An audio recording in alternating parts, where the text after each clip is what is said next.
시대의 소망 제48장 누가 가장 크냐.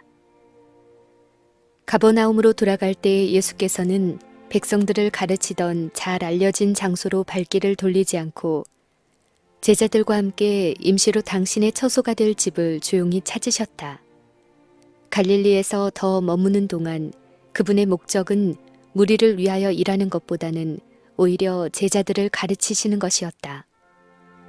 갈릴리 지방을 여행하실 때 그리스도께서는 다시금 당신 앞에 놓인 사건들에 대하여 제자들의 마음을 준비시키려고 힘쓰셨다.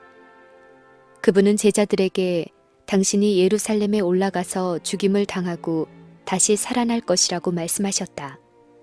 게다가 그분은 당신이 배반을 당해 원수의 손에 넘겨질 것이라는 이상하고 엄숙한 예고를 하셨다.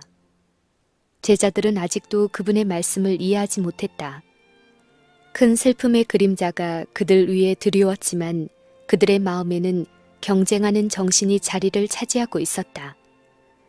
그들은 그 나라에서 누가 가장 크게 간주될 것인지에 대하여 서로 논쟁을 벌였다. 그들은 이 분쟁을 예수께 숨겨야겠다고 생각해서 다른 때와 같이 그분 곁에 바싹 접근하지 않고 뒤처져 갔으므로 저들이 가버나움에 들어갔을 때에는 예수께서 그들보다 앞서셨다.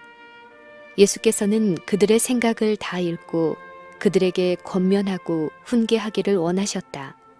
그러나 그분은 저들이 마음을 열어 당신의 말씀을 받아들일 조용한 시간이 이르기까지 기다리셨다. 그들이 동네에 도착한 직후에 성전세를 받는 자가 베드로에게 와서 너희 선생이 반세겔, 즉 성전세로 바치는 금액을 내지 아니하느냐고 물었다. 이 세는 국가의 세금이 아니라 종교적인 기부금으로서 모든 유대인은 성전을 유지하기 위해서 매년 바치도록 되어 있었다. 그 세를 바치지 않겠다고 하면 성전에 대해서 불충실하다고 간주될 것이었는데 랍비들은 이것을 매우 무거운 죄로 평가하였다. 랍비들이 만든 법에 대한 구주의 태도와 인습의 옹호자들에 대한 솔직한 책망은 그분이 성전의 봉사를 전복시키려고 한다고 비난할 구실을 주었다. 이제 그분의 원수들은 그분에 대해 의욕을 품게 할 기회를 포착했다. 세금 징수자가 쾌히 그 일에 협력하였다. 베드로는 세금 받는 자의 질문 가운데서 성전에 대한 그리스도의 충성에 관계되는 은근한 암시를 알아차렸다. 그는 선생의 명예를 수호하기 위한 열성으로 주님과 상의도 하지 않고 예수께서 세를 바칠 것이라고 성급하게 대답해버렸다. 그러나 베드로는 질문한 자의 목적을 일부밖에는 이해하지 못했다. 그 당시에는 세를 내는 것을 면제받는 부류에 속한 사람들이 약간 있었다.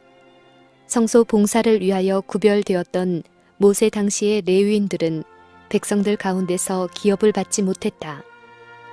레위는 그 형제 중에 분깃이 없으며 기업이 없고 여호와가 그의 기업이시니라 라고 주께서 말씀하셨다. 그리스도 당시에도 여전히 제사장들과 레위인들은 성전을 위하여 특별히 헌신한 자로서 취급을 받았으며 그들에게는 성전의 유지를 위한 연세가 요구되지 않았다. 선지자들도 역시 면제를 받았다. 랍비들은 예수님에게 세를 요구함으로써 선지자나 선생으로서의 그분의 당연한 권리를 무시하고 일개 평범한 사람을 대하듯이 그분을 취급하고 있었다. 그분께서 세금을 거절하시면 성전에 대하여 불충한 것으로 해석될 것이요. 반면에 세를 바치시면 그분이 선지자가 아니라고 하는 그들의 주장을 정당화하는 것으로 간주될 것이었다. 조금 전만 하더라도 베드로는 예수를 하나님의 아들로 시인하였으나 이제 그는 그의 선생의 신분을 설명할 기회를 놓쳐버렸다. 예수께서 세를 바칠 것이라고 수금하는 자에게 대답함으로써 베드로는 제사장들과 관원들이 유포시키려고 애쓰는 그분에 대한 거짓된 관념을 사실상 인정하였다.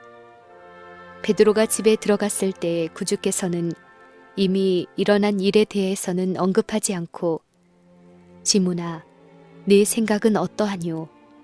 세상 임금들이 네게 관세와 정세를 받느냐?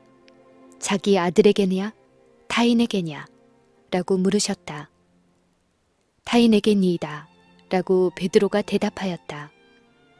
그때 예수께서는 그러하면 아들들은 세를 면하리라 라고 말씀하셨다.